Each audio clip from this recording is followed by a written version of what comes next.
everyone, and welcome to 3 Minute Warning. The show where we take 5 of the hottest topics in sports and break them down into 3 minutes or less. My name is Michael Medina. With me, as always, my good buddy David Griffin. We're also joined by AJ Lawrence over there in the booth. Say hello, AJ. Hi, guys. Also have Steven Fox from the producer's booth making it happen. Say hello, Steven. What's up, guys? Get right into it today, talking about boxing, Mayweather Pacquiao. Still just keeps going. The fight that, I don't know if it impressed, maybe impressed some, maybe some hardcore boxing fans enjoyed it, maybe some others didn't. But some controversy with Manny Pacquiao right now, potentially out 9 to 12 months with an injury, right shoulder injury, a tear, significant tear in his right shoulder. The issue here, though, is that he didn't tell the boxing commission about it. AJ and I spoke on this the other day. We talked a little bit about this, and it's interesting that he could actually be facing a fine, something about jail time. I don't know about all that, but I was like, man, the guy just it's funny. It's not like he lied about taking drugs. It's like he lied about he was hurt, but I don't know. It's a violation of the policy. It's funny. First of all, I mean, he got paid. So I'm sure, was it $5 million, how much of what it is? It's much chump change or whatever. But nonetheless, I mean, let's be honest here. I mean, this is something that he should have disclosed this. He should have said something. But it's weird because I think we touched on this briefly. He seemed fine. You know, he seemed okay. He didn't look like he was in pain. If anything, he was the aggressor. He was the one that was reaching out, you know. So I don't know. It's weird. AJ, tell us, can you break this down for us? I want to get AJ's opinion specifically on this topic about what's going on with Pacquiao, the issues, the fines. I mean, is this overblown, you think? Is it just trying to keep hyping this fight up, or is this the real deal? I would like to say that this is the real deal, something we definitely didn't expect. You know, as it turns out, as you mentioned, Pacquiao ends up having this significant tear in his shoulder and his rotator cuff that's going to put him out 9 to 12 months after surgery. And there are a lot of people out there who paid a lot of money to see the fight, for pay-per-view, for the tickets, and they're not happy. And so they filed a $5 million class action lawsuit against Manny Pacquiao and his camp, alleging that they essentially defrauded all the people who were there to see the fight and the fans by giving them a bum fight, essentially. And so now he's going to have to face this lawsuit. He's going to have to get his shoulder fixed, and there are so many moving pieces in here that is keeping the controversy alive. And especially it gives Mayweather that opportunity to throw out the possibility of a rematch and to really get out there and get the fight and give everybody the fight of the century they wanted. But, you know, who really wants to see this anymore? We're now in the legal field. Well, that's a good point, though, because we talk about this all the time, how boxing's a dying sport, and I feel like this fight may have killed it, you know, because it was pretty uneventful. We got these guys that are way past their prime. Pacquiao's fighting hurt. People spent way too much money on this fight, didn't get what they wanted, and now it's like you said, AJ, like, I don't really care about a rematch at this point if it's just going to be more of the same. Well, like, you know, if you work for an old employer, you best believe if I get a letter from that class action lawsuit saying, David, you stand to make $100 back from the $99.99, you best believe I'm going to be signing that on the dotted line, signing that and sending it in, getting that back, getting that $100 back. No, it was a fun event. I mean, you paid for the event. I knew what I was getting into. I enjoyed it. You know, I like Pacquiao. Poor guy. He wanted to fight. You know, he wanted to get the show. But we're going to move on. Round 2 of the playoffs continues. Of course, not last night, but the night before that, surprising wins by both away teams. Bulls and Clippers won. Last night, things kind of settled down a little bit. I mean, we have, of course, Wizards and Hawks. Hawks came back and won, which needed to tie the series up, which was big. You know, John Wall's out.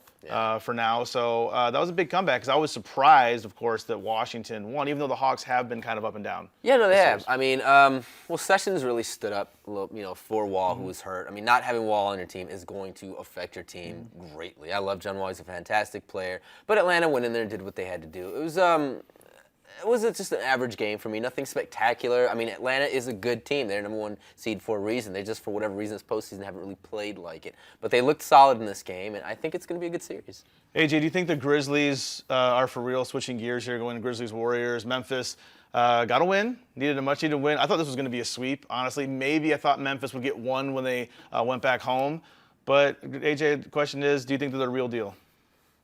You know what? I actually think the Grizzlies are really stepping up. We saw Conley get in there despite the facial injury, and he even took a hit to the face during the game. But my God, he was fantastic. He was starting out 5 for 6 on the floor, extremely strong. And then the Warriors they just kind of fell apart. They had some 20 turnovers. They weren't looking like normal kind of playing out there. And it's kind of sad too, especially since Steph Curry had just gotten the MVP award. You were hoping that they would, be out there and play strong or whatnot, but the Grizzlies really just dominated that game. That's true, because Mike Conley really stepped up, had about 22 points, I believe, and Klay Thompson was pretty much nowhere to be found. Right. I mean, he was struggling big in this game, and they need him to be on, I want to say Steph Curry got about like 19 points, I think, roughly, something like that, but you need all of your stars, you need them all on the court, you need them all playing 100%, and yeah, Klay Thompson did not deliver. But game 2 of this series is starting again for we got Cleveland and Chicago going on, still in Cleveland. Got Houston and, of course, Clippers still in Houston. But I think Houston's going to come back bringing it. I think so. I think it's going to be a good match. Let's talk about Cavaliers and Bulls. Okay. LeBron says that he's a little off, wasn't feeling that well, a little shoulder injury, a little not feeling well. We also heard, Rose got a little stinger. Yeah, of course, Bulls came out and won anyway. So I think, I don't know. I don't know. I think Cleveland needs to bring it if they're going to try to win tonight. They do.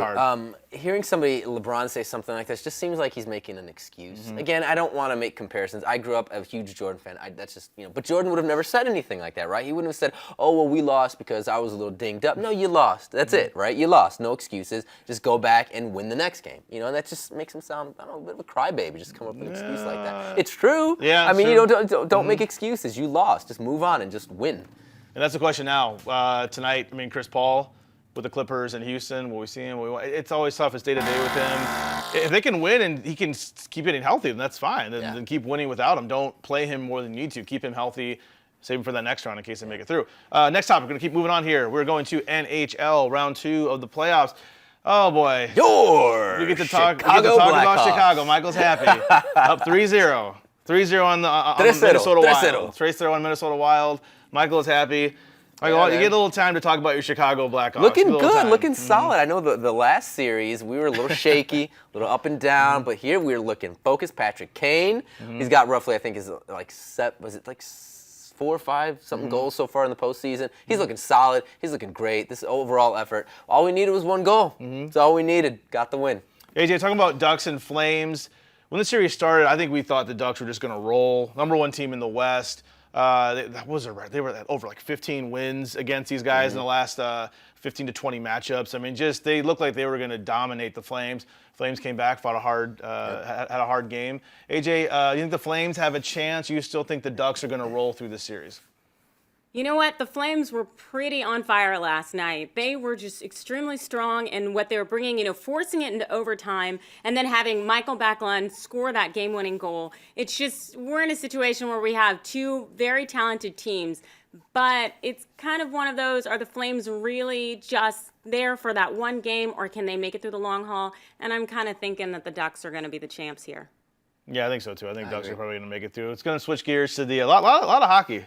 We got Canadians and Lightning. The Canadians, Brandon Prust, if I'm pronouncing that correctly, was fined $5,000 for talking smack about the refs. This is the thing I don't get. I was watching, I know I'm switching sports a little bit, but I was watching the Juventus-Real Madrid match yesterday. Juventus gets a call. They get a penalty call, a good call. Like they're going to have a penalty kick to score a goal.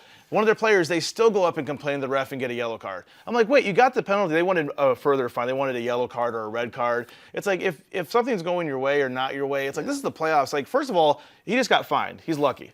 $5,000 for those guys, not that big of a deal, but you can get suspended. Yeah. You can lose playing time. These guys are veterans. When you're in the playoffs, just keep your mouth shut. I couldn't agree more. I mean, let the coach do that stuff. Let the coach get fined. Let the team get fined, but don't you as an individual Even talk if somebody's about the refs. Provoking you, you keep your mouth shut. You got to do what's right for the team because you understand. Again, like you said, these guys are professionals. These guys, they're veterans. They've been here before. They know what postseason action's like. You know how important you are to your team and how you've got to be there. So even if someone's just pissing you off, you just got to bite your tongue and just keep on playing. Yeah, I mean, you got to be veteran athletes. Last series we're going to look at here, Rangers Capitals series is at 2-1 Capitals. I think Rangers former champions. Yeah. Champions last year, of course. I kind of expect a little bit more out of them. They're not exactly the same team they were. The President's Trophy this year. Yeah, I mean, they look good. They look good, but the President's Trophy curse, that's not a good record. I mean, Buffalo won it. It's been like 5 to 7 years ago, maybe longer than that. Buffalo won the President's Cup trophy and didn't end up winning the Stanley Cup. It's really hard to win the Stanley Cup and win the President's Cup. I believe, like I said before, I think like 8 teams, that have done it since its inception in it's like hard. 84 or you 85. You don't want to be number 1 overall. Don't be number 1. No, yourself. Do not be number 1.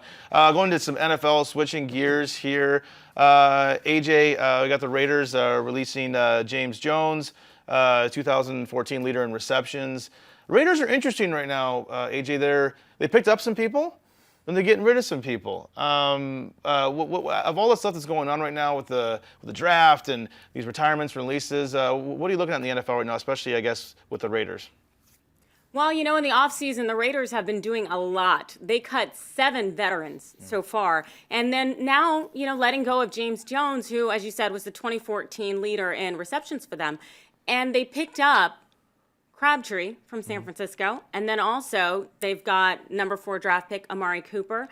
They're pretty much saying they got the wide receivers they needed, and they don't need Jones anymore, unfortunately. But, I'm sure there's a team out there that's going to love to have him. Yeah, I mean, the Raiders, you never really know with them. We'll see. That's the thing. Maybe I just they got rid of McFadden, too. That's right. McFadden's well, McFadden could be he's a little injury prone at times. True. But now, I could be wrong here. It says that they released him. Did they not think to maybe just trade him? Yeah. Get something for him? Right, maybe somebody would have picked him up. You know what I mean? Because I would imagine he's good enough. You can get if you lead your team in reception in 2014, I mean, that's good. Still good enough stats, to get you something back, especially if you're the Raiders, because I don't know half the time what they're trying to do over there, but get something to build that team. Patriots are unloading too. They release a corner. I mean, this happens a lot this year. They're creating space. They may pick up a bigger player, release a cornerback and a linebacker in the Deontay Skinner. Patriots are always very smart. They're very frugal in what they do. They don't really drop huge money on players. They mix and match, especially when it comes to like their running backs, And because they have such a good quarterback in Tom Brady, Belichick knows how to build a team. He knows how to create, I hate saying this because I'm a Buffalo Bills fan, but he can make it work. He doesn't need, the number 1 receiver. He doesn't need Megatron. Yeah. It'd actually be kind of funny if Megatron was on the Patriots. It almost seemed like this doesn't make sense. He's very good at that. So talk about little Ohio State, Michael. Michael's favorite college football team is Ohio State. Ohio State University. No, it isn't. It the really Ohio isn't. State. Let's talk about QB Terrell Pryor. Man, this is a guy. I almost forgot about him. Yeah, right? He wasn't bad in college. He had that one. They got in trouble, and he couldn't play. And then he went pro. And then we kind of just forgot about him. I mean, he was great in college. Talented, for a bit. big guy, tall. Absolutely. Yeah. I want to say, was it the Raiders that picked him up initially? And he had a couple weeks where he was pretty solid. Yeah. But for the most part, he's kind of just been a problem child. He just never quite panned out. I don't think he's got the size. I just don't think he's got the proper skill set for the NFL. I don't think he's got the mind. He's just not a smart QB. Yeah. You know what I mean? And he just wasn't going to work out. 30-year-old Cardinals tight end John Carlson retires. This is back to the head trauma, the head injuries, a lot of concussions. Guys are getting out. I mean, I think it's smart. He does leave over $1.5 million on the table in terms of money, the contract money he's going to get. So, but I mean, look, if it's $1.5 million versus your livelihood, I think that's a smart move. I agree. It's a tough decision to make. That's a lot of money. I don't know what I would do. We're still going to go on. Speaking of injuries, we're going to go to Major League. Keeps it going. Segue to the next time. We're going to Major League Baseball. Injuries. A lot of injuries in Major League Baseball. A lot of games, a lot of players. That means more injuries. It's funny, before the show started, we were all talking about injuries, and I made this comment talking about how it feels like, I feel like Gatorade, companies like this found a way to just market off injuries. And it's funny because over the last, I don't know how many years, I feel like injuries have become such a huge part of sports. Guys are constantly getting hurt to where now you've got these companies marketing injuries. Like you see Jabari Parker was in when Derrick Rose had his, the return and all this stuff. It's just funny how guys just break down left and right. Right, I mean specifically Nationals infielder Anthony Rendon is out, diagnosed with an oblique strain. So I mean, the Nationals are a good team. Good team over there. I mean, they're a good team. They've been struggling. They're struggling this year. Yeah, but they're struggling. Strasburg over there is a really good pitcher. I like the Nationals. The Cubbies have some injuries as well, don't they? As well. Pretty good so far. They're okay. Pretty good so far. Made some injuries, but nothing too crazy yet. Knock on wood. Knock on wood. None of our big stars. Pretty good. AJ, these injuries that we're speaking of here, do you find one that stands out more than the other? Well, I would like to think that Justin Verlander, because of how strong he's been as a pitcher in prior years, that would be something that really hurts the Detroit Tigers. But the Detroit Tigers are still, they're second in their division right now. They're doing all right and standing pretty strong. So who knows? The thought of, if he comes back, what he could really add to his team to kind of kick them up to the next level. And you never want to see a really amazing pitcher out. Yeah, also the Giants, Hunter Pence is having some trouble. He's a good player. Having some trouble coming back from injuries as well. Giants have been up and down. They started rough.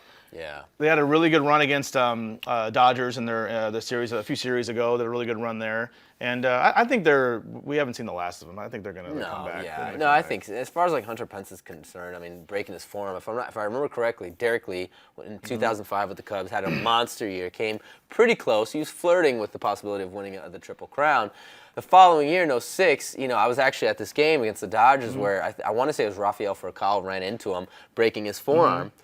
Never the same since. Right. So I don't know if it was just the injury itself. Maybe it was just something in his head. I don't know. But I'd like to see Hunter Pence get it back together and get back on track. And to defy, all belief here, the Astros, I believe, at least a couple days ago, still had the best record in Major League Baseball. One of the best records in Major League Baseball. I don't Houston get it. Astros. I don't get it. They're doing it, man. Good for them, though, man. No one saw that was going to happen. They're doing it. That's a tough division to do that in, too. Yeah, I mean, it's been a good year in baseball so far. Like I said, I've been trying to pay attention to it more. Good stories so far. A lot of good stories. A lot of drama, some fights. Still a lot more games. Yeah, well, it's going to keep going until October, people. Keep going. Let us know what you think about this year's Major League Baseball season. Hashtag 3MW here at the stream.tv. That is our show for today. Got a few seconds left on the clock. I just want to thank you for joining us as always. I'm David Griffin. You can find me on Twitter at GriffinDE. And you can also find me on Twitter at Mr. Michael Alexis, and David and myself right here on the stream.tv on the Arrow After Show. And AJ, where can people find you? You can find me on Twitter and Instagram at the AJ Lawrence. And thanks again. We will be back tomorrow for some more 3-Minute Warning at 9 a.m. Pacific Standard Time. And don't forget, Sunday is coming up, people, May the 10th, which is also my birthday. But more importantly, it's Mother's Day. That takes, even if it's my birthday, my mom comes before that. So make sure to do not forget about Mother's Day, and we will see you back here on the stream.tv. Mother's Day is May 10th, and let me guess, you forgot. Well, don't worry about it. I got you covered. This year for Mother's Day, get your mom laid. I know what you're thinking. What's Dad going to say? Well, let's face it. Dad's 68 years old, and even with medical advancements, it's tough to trust a man that age to get the job done. Instead, let Kaimu Flowers delight your mother with one of these beautiful lays. Or, if that's a little much for you, why not treat her to an orchid spray? This Mother's Day, let Kaimu Flowers help your mom spend Mother's Day a tropical way. If you need help ordering, call this number right here or go to the website.